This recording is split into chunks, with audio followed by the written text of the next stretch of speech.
ada prestasi apa saja nih Bu yang udah didapatkan? Ini sebenarnya bukan sombong ya gitu. Iya, siap. Nggak apa-apa Bu, kalau ada buktinya nggak apa-apa.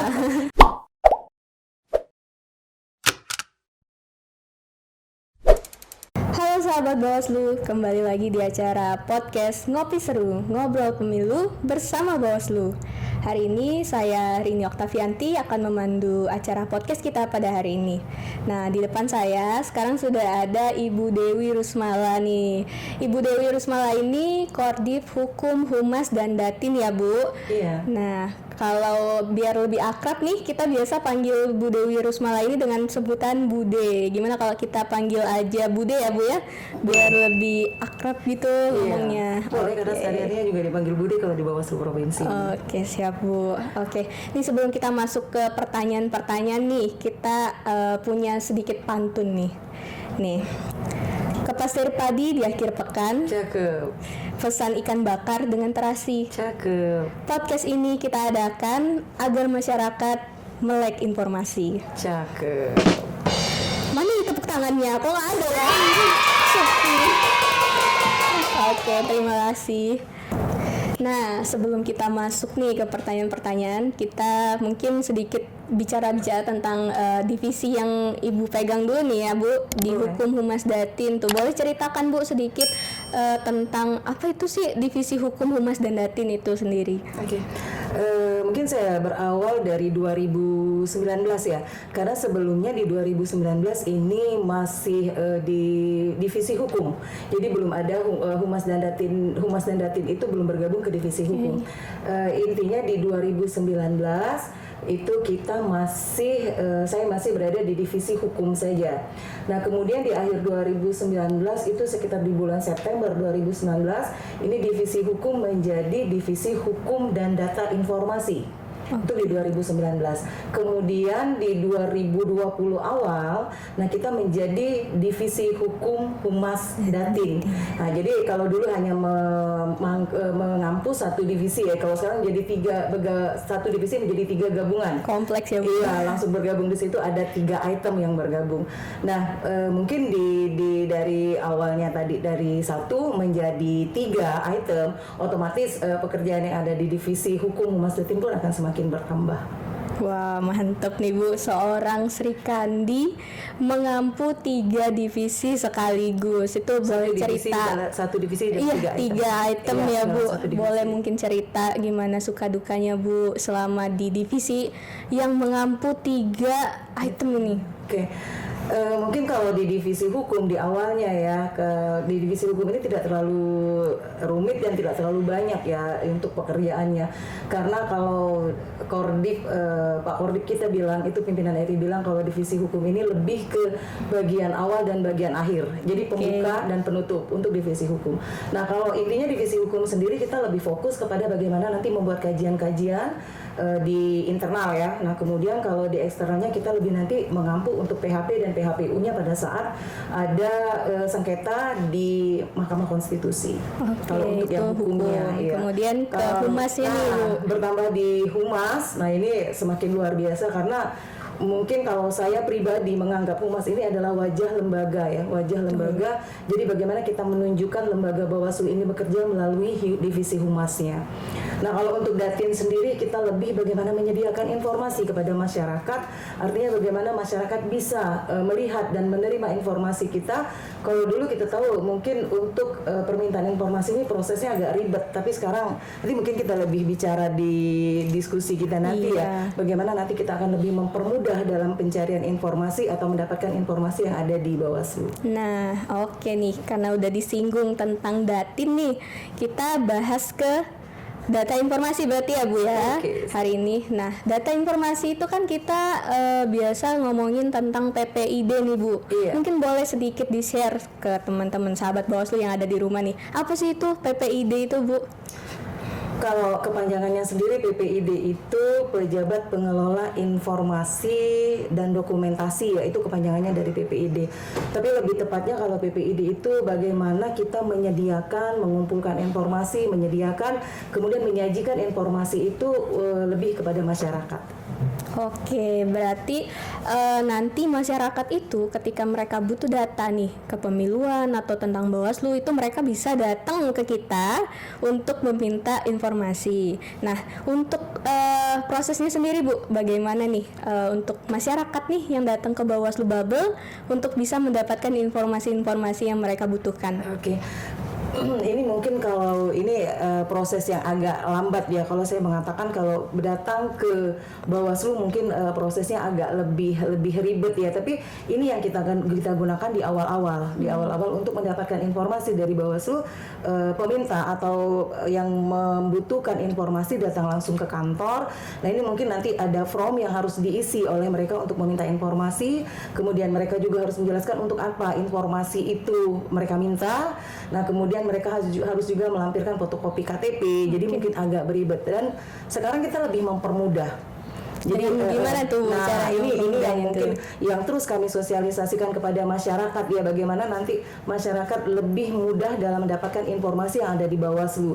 Kita bisa melalui WA, kemudian kita punya website. Nah, jadi prosesnya akan lebih cepat dan kita tidak akan menghambat untuk masyarakat atau orang-orang yang membutuhkan informasi Bawaslu. Berarti dengan kemajuan teknologi itu sekarang kita nggak cuma datang ke Bawaslu manual mengisi form seperti itu ya Bu, tapi udah ada WA dan juga aplikasi yang bisa mempermudah masyarakat untuk mendapatkan informasi ke Bawaslu Bubble gitu ya Bu. Seperti itu. Nah, ini ngomongin masalah informasi nih Bu. Di PPID itu sendiri kira-kira semua informasi itu bisa kita berikan atau memang ada informasi-informasi tertentu yang dikecualikan?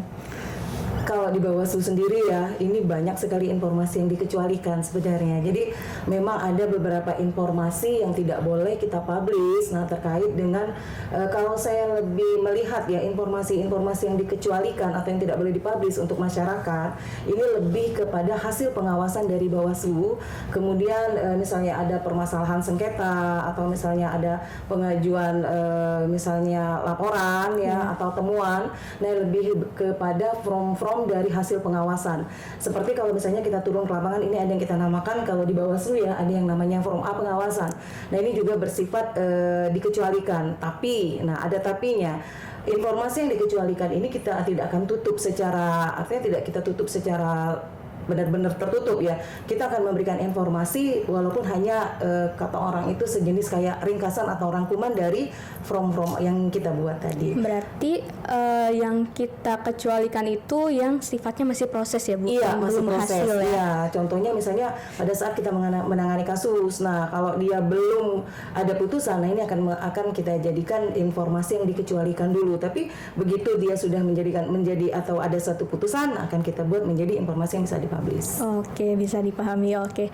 Nah, mungkin sebelum masuk lebih dalam nih, karena kita acaranya itu ngopi seru, mungkin boleh nih Bu dinikmati dulu kopi yang ada yang saya sudah juga dari tadi loh pengen ngopi gitu, tapi belum ada jadi belum mau ngopi. Oke Bu, silakan Bu. Jadi ya. Dulu. Oke, terima kasih Mbak Rini.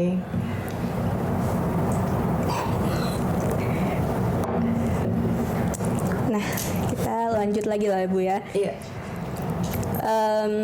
Kalau ngomongin masalah penyelenggara pemilu nih Bu, kan ada DKPP, ada KPU, ada Bawaslu. Nah, kita ngomongin nih pemilu itu kan erat dengan KPU dan Bawaslu. Untuk PPID KPU dan PPID Bawaslu itu kira-kira bentuk koordinasinya itu bagaimana Bu? Kalau secara kita data yang kadang-kadang kalau saya pribadi mengatakan bahwa sebenarnya data yang kita dapat di Bawaslu ini kebanyakan juga data yang bersumber dari KPU. Seperti kita bicara tentang masalah DPT ya. Nah ini sebenarnya kan sumbernya dari KPU. Selain masyarakat bisa meminta kepada Bawaslu, tapi intinya lebih sumber awalnya ini sebenarnya dari KPU. Kalau di kita sendiri, kalau di Bawaslu sendiri, kalau data yang memang benar-benar sekedar internal dari kita, ini sebenarnya dari hasil-hasil pengawasan. Nah, jadi kita sebenarnya harus juga berkoordinasi dengan KPU. Bagaimana terkait dengan data-data yang bersumber dari KPU ini yang ada juga di Bawaslu.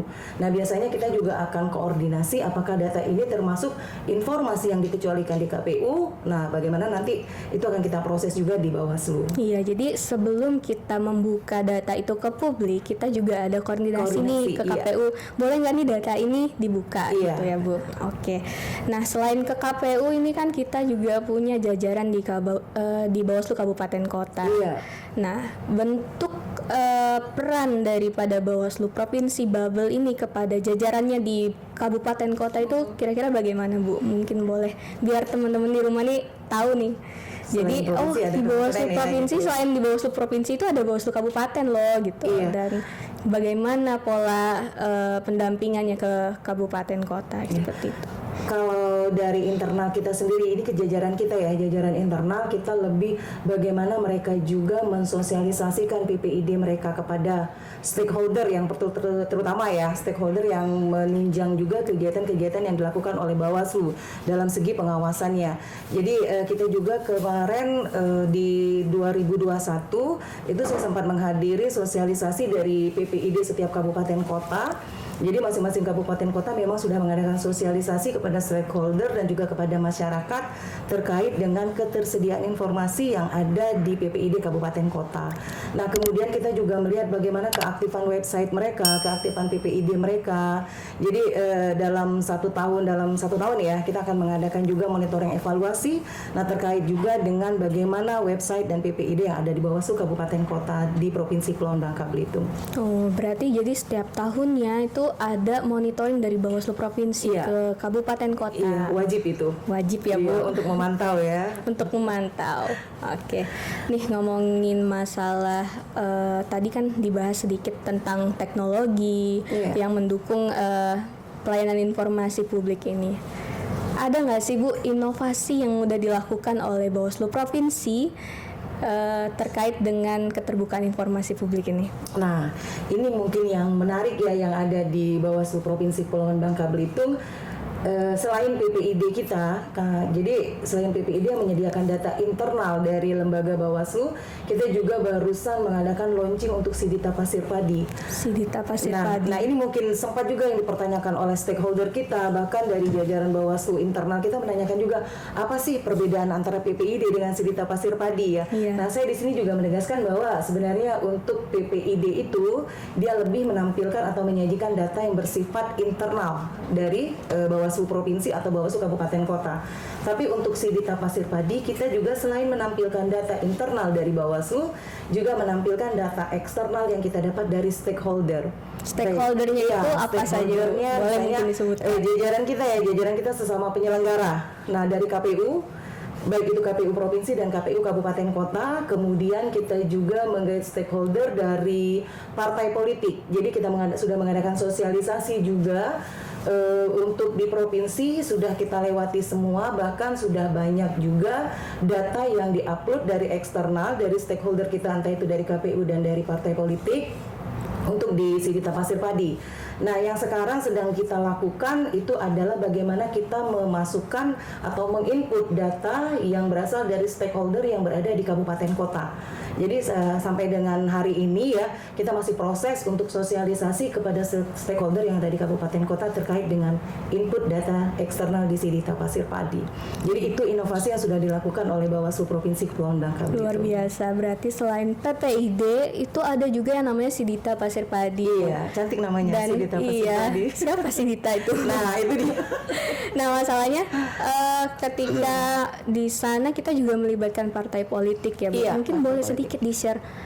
Kalau untuk partai, oke lah, mungkin kalau untuk KPU kita tahu lah data-data kepemiluan yang bakal di-share tuh kan.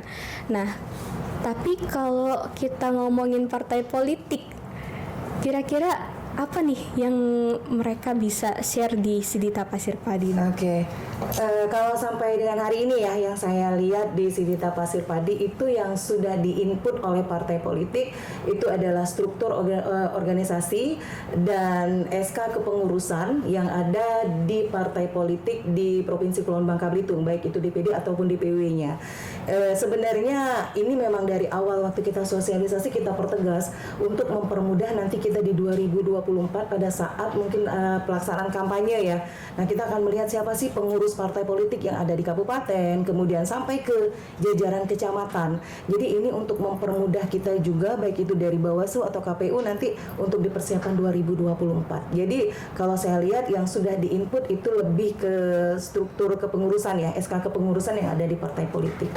Oke Bu, nah tadi kan udah dibahas nih tentang KPU dan partai politik. Ya. Nah selain dua stakeholder ini, apakah masih ada nih, misalnya dari segi akademisi atau gimana itu ada nggak yang terlibat juga dalam Sidita Pasir Padi ini Bu? Nah itu wajib. Nah, kalau saya katakan wajib, kenapa?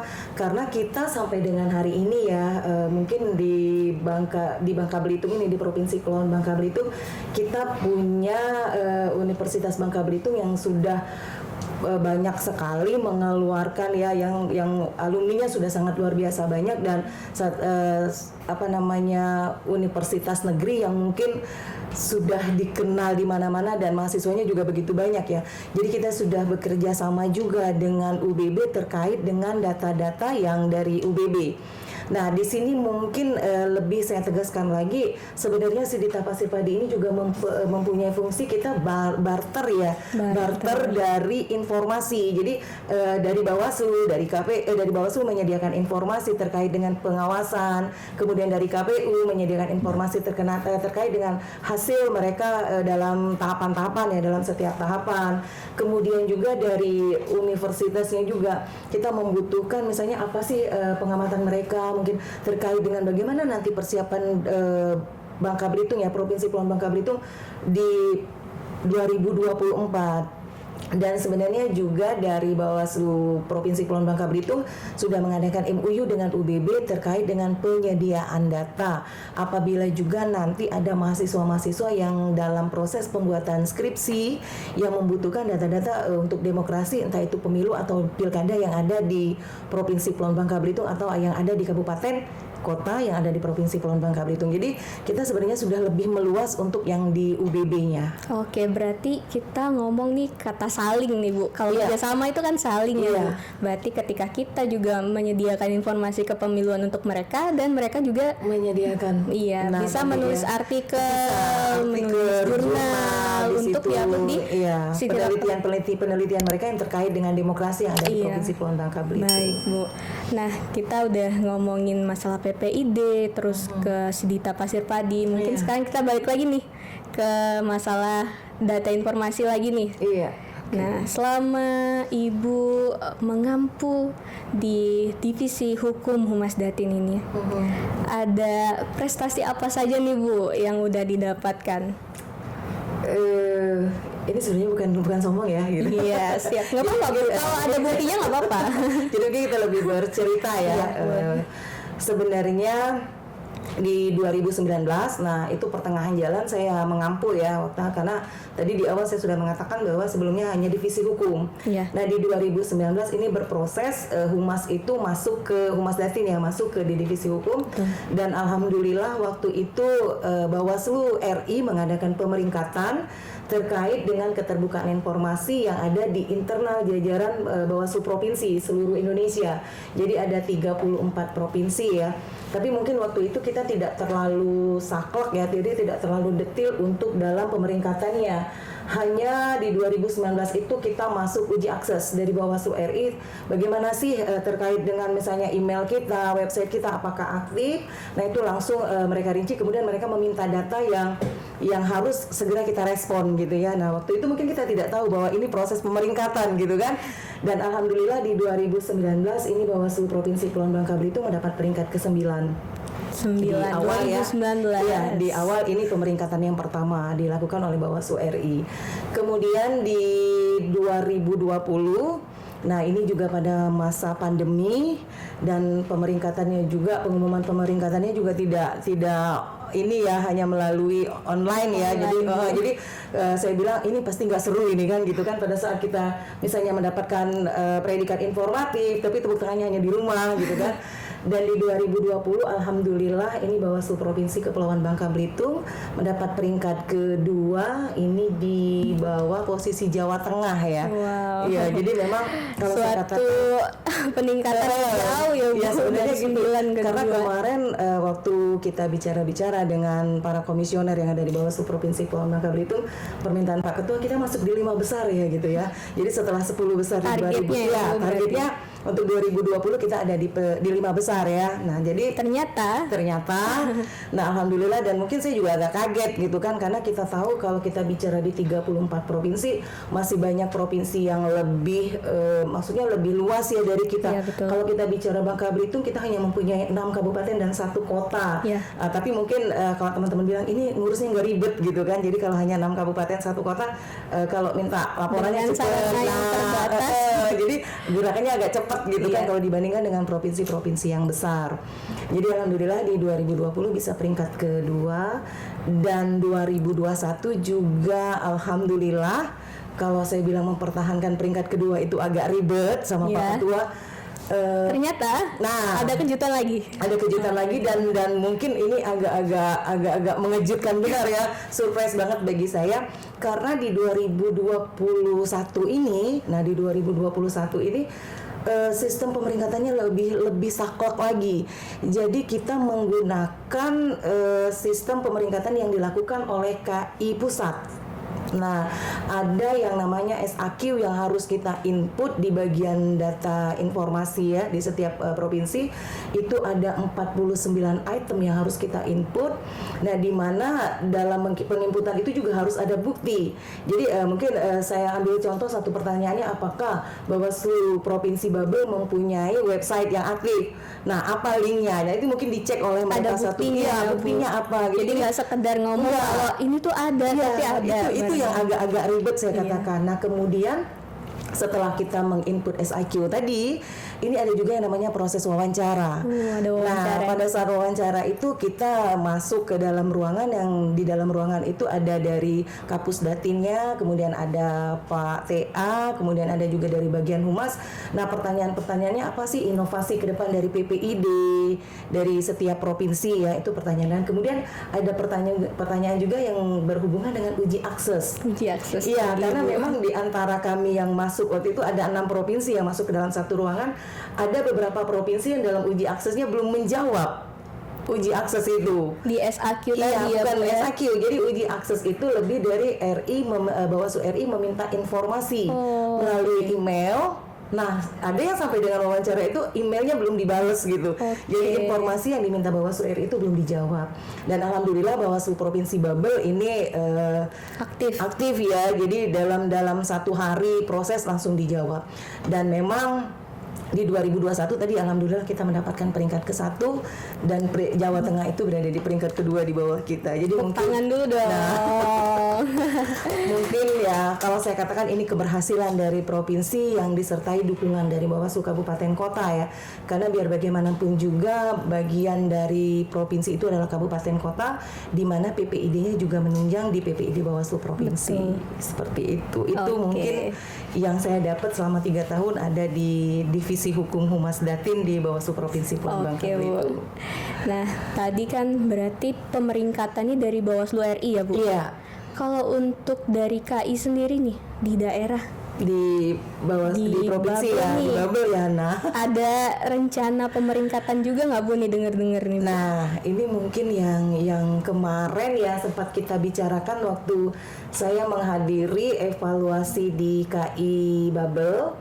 Nah, ini juga dihadiri oleh dari Dinas Informatika ya, yang mengatakan bahwa memang untuk di 2021 direncanakan akan ada pemeringkatan untuk keterbukaan informasi atau PPID di Provinsi Kepulauan Bangka Belitung. Cuman mungkin pelaksananya tidak bisa dilakukan di 2021 ya, tapi akan dilakukan di awal 2022. Karena memang waktu itu dari Dinas Informatika juga bilang, ini sedih kita kalau kita lihat provinsi lain ini membagikan piagam penghargaan keterbukaan informasi, sementara di Babel dari 2019 ya ini tidak ada sampai dengan di 2021. Jadi kayaknya miris sekali gitu, dan kita berharap itu tetap ada juga dilaksanakan. Berarti untuk Bawaslu Babel sendiri nih, udah siap belum Bu untuk ikut pemeringkatan dari KI daerah nih? Insya Allah siap, karena memang kemarin waktu di sana sempat saya tanya prosesnya bagaimana, dan prosesnya juga akan dilakukan, mereka menjawab prosesnya akan dilakukan seperti yang dilakukan oleh KI Pusat. Jadi tetap dalam proses pengisian SAQ yang 49 item tadi, dan tetap juga melakukan wawancara. Jadi mungkin kita akan berpedoman ke SAQ yang kita buat pada saat kita mengikuti pemeringkatan yang ada di Bawaslu RI. Berarti udah ada dong persiapan-persiapan yang dilakukan oleh Bawaslu Babel untuk mengikuti pemeringkatan dari KI ini. Iya, insya Allah. Boleh siap. mungkin Bu cerita nih sejauh ini udah ngelakuin apa aja nih buat pemeringkatan nanti? Nah, kalau sampai dengan hari ini, kemarin saya juga sudah bicara dengan Divisi Humas Datin ya untuk proses pembuatan laporan, karena kita memang walaupun kita lembaga yang berdiri sendiri ya, yang Bawaslu kan PPID-nya berdiri sendiri, artinya tidak di bawah pemerintahan provinsi, tapi kita tetap memberikan laporan setiap akhir tahun kepada KI provinsi. Jadi memang itu yang kita lakukan setiap tahun walaupun tidak ada pemeringkatan, dan ini juga akan kita lakukan, rencananya akan kita kumpulkan untuk laporannya di pertengahan Januari. Nah itu mungkin nanti untuk juga mungkin penilaian juga ya, dalam proses penilaian bahwa sebenarnya PPID atau keterbukaan informasi di Bawaslu provinsi ini aktif loh gitu kan, dan kita juga dalam nanti untuk input SAQ-nya juga nanti akan lebih mungkin memperbaiki lagi ya. Selain itu nanti akan kita perbaiki juga, dan nggak lupa juga nanti sosialisasinya tetap kita lakukan untuk ke masyarakat. Oke Bu, berarti untuk penginputan SAQ ini kan ada data-data yang perlu disiapkan. Iya. Nah, dalam menyiapkan data-data ini kira-kira ada kendala nggak Bu? Pengumpulan data ya? Iya, pengumpulan data. Kalau pengumpulan data, saya rasa mungkin sampai dengan hari ini ya, untuk yang internal kita, maksudnya dari setiap divisi, sebenarnya nggak terlalu ribet ya. Cuman mungkin agak ribetnya. Ada cumannya ini. Kadang-kadang dari setiap divisi itu memberikan data mentah. Ini yang mungkin nanti akan kita proses lagi ke depannya, bagaimana nanti data yang sudah diberikan itu adalah data yang siap jadi dan siap ditampilkan di PPID kita gitu. Jadi kan kita dari bagian Humas Datin tidak perlu lagi memproses untuk data yang didapat dari setiap divisi ya, setiap divisi atau di setiap sub bagian yang ada di Bawaslu provinsi.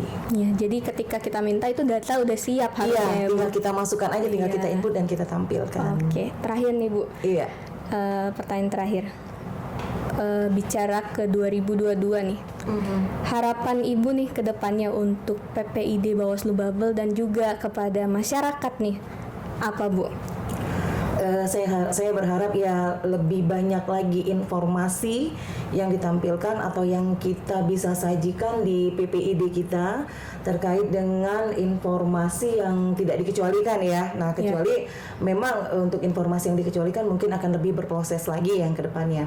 Dan harapan saya masyarakat lebih banyak lagi yang ingin mengetahui tentang demokrasi dengan tentang pemilu dan pilkada yang sudah terjadi atau yang bakal terjadi di Provinsi Kepulauan Bangka Belitung. Itu harapannya.